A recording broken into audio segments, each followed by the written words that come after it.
Hi there, FanFic Critic. You probably don't remember me. Well, you do and you don't. You don't remember me personally because you don't know me. But I'm sure you remember both my screen name and, unfortunately, my actual name because I was one of those idiots who used it as a character name as well as an author thing. Remember the name Beetlebait by any chance? The author of that god awful Paul McCartney Mpreg fic? Yeah, not my proudest moment, and quite frankly, it's a story I've been trying to wipe off the face of the internet for over a decade now. I wiped all my copies of the story within a couple years of even putting that stupid thing up. I couldn't tell you why. This thing has blown up into something much huger than itself, and it just keeps going and won't die. It is quite literally the story that is so bad it won't die. And I don't know why, because it's so painfully awful to even attempt to read. I agree, actually, with almost every single thing you have to say in your review. I am not here to disagree with you on any of that, because I'm usually the first one to admit all of that. I more or less wanted to commend you for spending almost 2 hours of your life reviewing the awful thing, reading the terrible thing, putting together a video, and a parody song based on it. This is just beyond the beyond as far as I'm concerned, but I wanted to point out a few things, such as your biggest pet peeve with it was the random capitalization. In the original version of that story, there was no random capitalization of words. It was italicized, which, depending how you look at it, might be better, might be worse, but at least it wasn't random screaming like this every few words, so I would look at it as better with italics instead of capitalization. I originally had it hosted on a Beatles fan fiction website, but then I took the site down because I was trying to get rid of every version of this story that was on the internet, and a bunch of people kept trying to beg it back. Don't know why, but I guess it was just one of those things that people thought was so bad that it's almost good. I don't even know. I don't know why they wanted it back. But I complied and I put it on fanfiction.net a couple of years later. And then fanfiction.net did away with real person fanfiction in 2002. So obviously it got removed then. And that was when that craptastic soup fiction website cropped up and it got posted over there. And I eventually pulled it from over there too because I quite frankly don't want my name attached to the stupid thing despite putting my name into it. But what can you do? We do stupid shit when we're young. And that story was written 13 years ago now, because I was 14 when I wrote that. I'm 27 now. Probably one of the stupidest things I did. I think you probably spent longer reviewing the thing than I did writing it. It was just a stupid thing. I don't know why I wrote it, quite frankly. I think, if I remember right, it was a dare from a couple boys that I was in a class with. They saw me writing a different story in a notebook of mine. Couldn't tell you what the hell it was. And they started throwing out suggestions of shit they wanted to see me write. I mashed all of those together, and this is how the crap fest that is that story was born. The random typos in the title weren't in the original version of the title. Given that even the copy you've got linked in your video is archived on the Internet Wayback Machine, I could probably bring up the original copy, quite possibly with the even more horrific illustrations that you were spared from seeing in the copy you had. There was no pictures on that one, but on the original copy, there was photoshopped images and shit, and just the thing was evil beyond belief, more or less, as far as I'm concerned.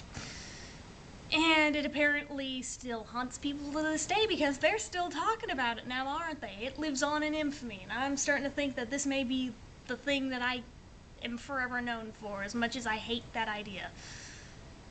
And when it got posted on that soupfiction.net website, they wouldn't allow just apostrophes in titles. It added in the backslash or the slash or whatever the hell it was.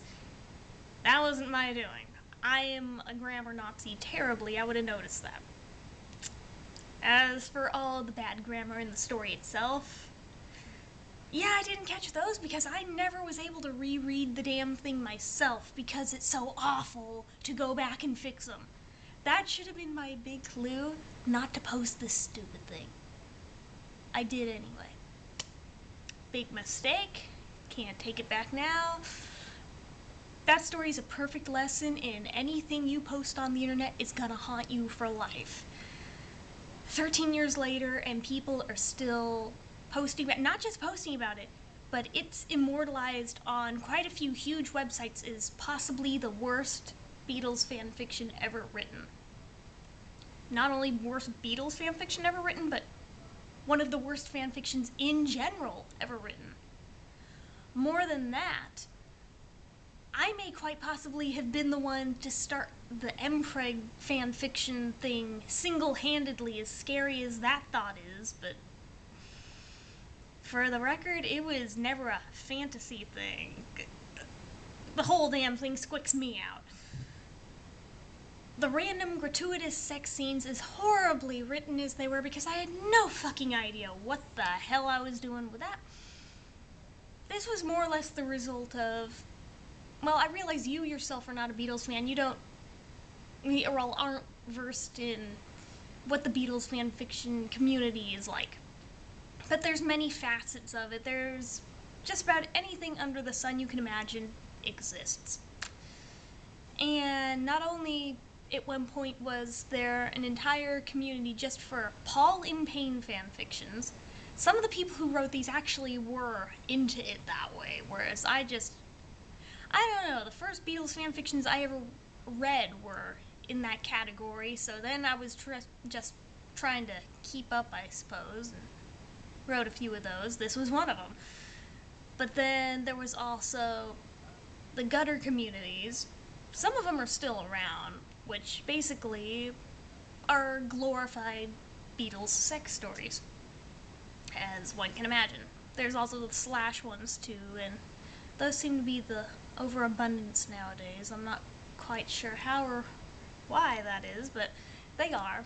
But I don't really write it at all anymore at this point. I think I kind of outgrew the whole writing fanfiction thing, but I don't even really read it anymore at this point. Every once in a while I'll read one, but that's beside the point. I'm just pointing out that this was not some whacked out, creeptastic, sex fantasy, fetish type thing. I don't even know what the hell I'm trying to say here, but it wasn't like that. Bottom line.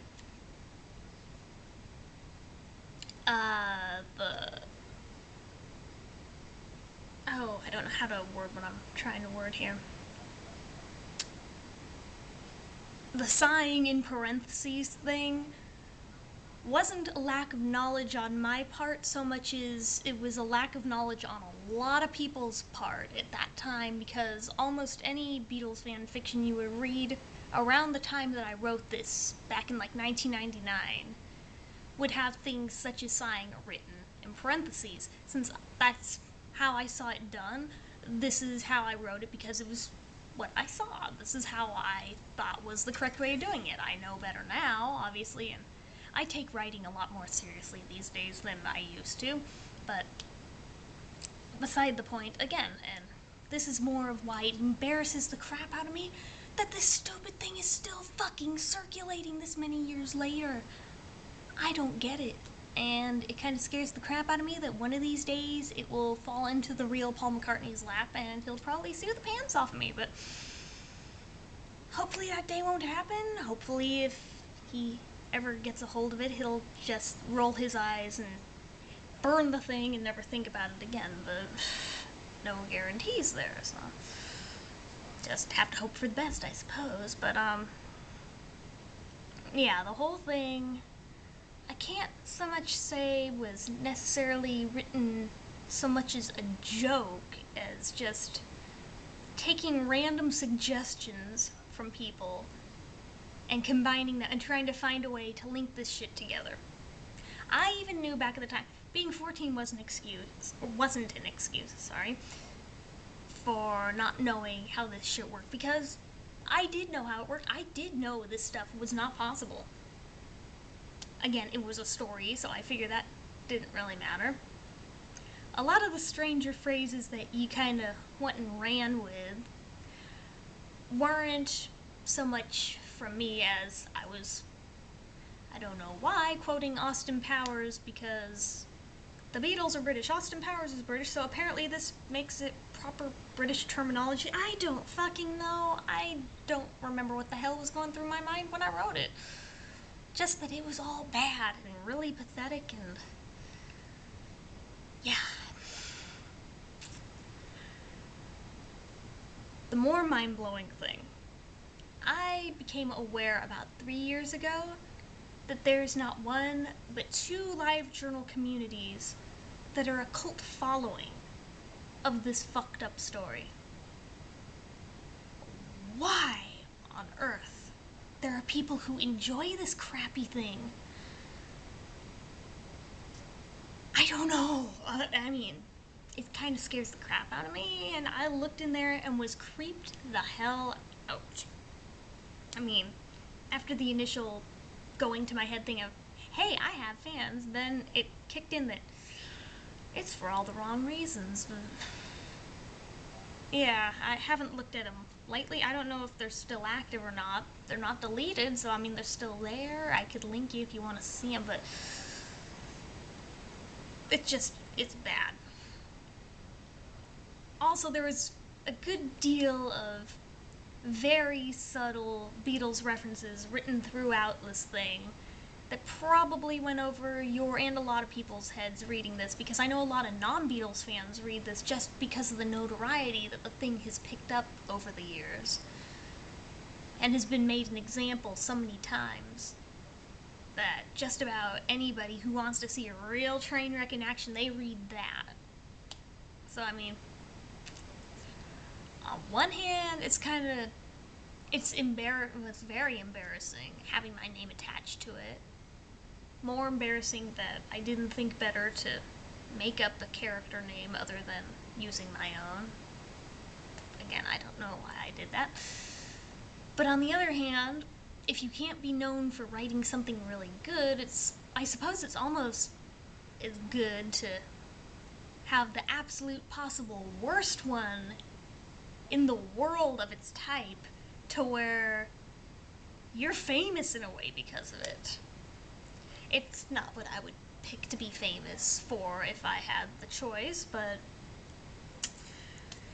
you know, I've tried to fight the stupid story. I've tried to get the copies that are still circulating pulled, and I've done all I can to get rid of it and erase it from the internet, and at this point, people have stopped complying with those wishes, and it just keeps snowballing and snowballing. So there's basically 2 ways of dealing with it. I can either get angry and upset over it, which is pointless since they're not going to comply anyway, or I can laugh it off and just roll with it, which is what I more or less do. I just happened to run across your videos today because I was trying to find a link to something mildly related, but it just happened to come up on Google anyway, and I recognized my title here, even though I kind of forgot about it, but I was wondering if it was the same one, and then I clicked on it, and I was impressed that somebody took almost 2 hours out of their life to make a review of this thing, and to get that angry over it. I know you're not the first, and definitely not the last person to get this irrationally angry over that story, but yeah. Yours is probably the first video review I've ever seen of it. Not only of it, but of fanfiction in general. I've never seen that done before, so props to you for being original with it. And for being as unique as you were in a lot of the ways that you put things in here. And there's not a lot else I can say other than the one biggest point here that you could have really ran with if you'd wanted to is that this story, it had a sequel. I shouldn't be admitting this, but it had a fucking sequel. It was never finished, but it's floating around still too. Not to the same degree as this one, but it's out there too, and it's even more horrifying than the first one.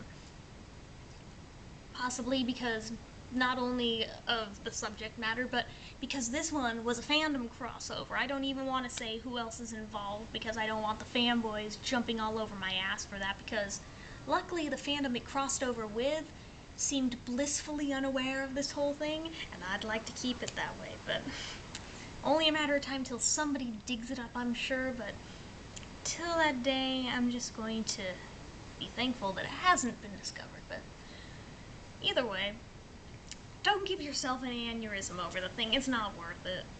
But I just wanted to make a response video anyway, because there's a couple points I already made, but I wanted to get them out there, and I did, so that's about all I can say, really.